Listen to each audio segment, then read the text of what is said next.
Okay, hey XFIZ class. All right, so this is the first video that we're gonna shoot. This is my daughter Kai. You want to say hi? Hi. She's helping me because I need assistance and she's bored being home from school. So you're gonna hear some background noise because it's at home and my wife and dog are both here. We're gonna show you first about how valves work because obviously that's gonna play a key role in how cardiovascular function is going to work in the heart under normal circumstances and then also during exercise. Get plugged back in here.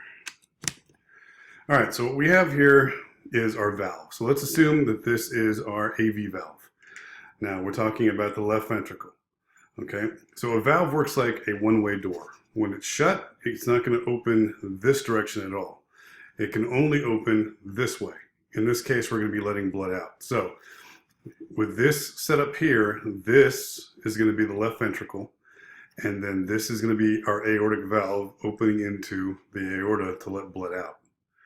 All right.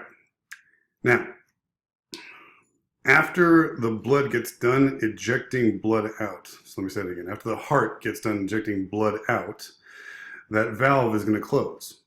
And there's still going to be blood left over in the aorta.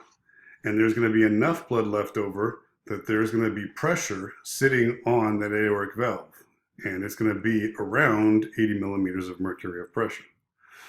Now, after the left ventricle starts to fill back up again and it starts to contract, it's starting off at around 0 millimeters of mercury of pressure.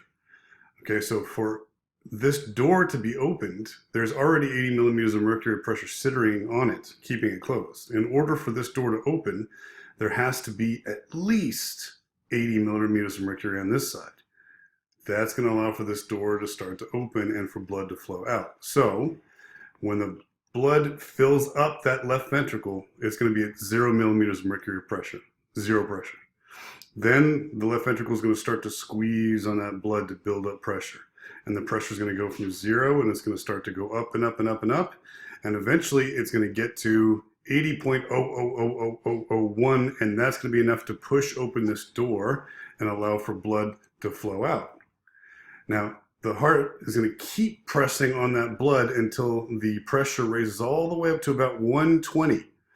And then at that point, it's going to start to relax. And when the heart relaxes, now the blood that's been pushed out, it's going to start to flow back a bit. And as soon as it starts to flow back, it's going to push on this door, wham, shuts the door.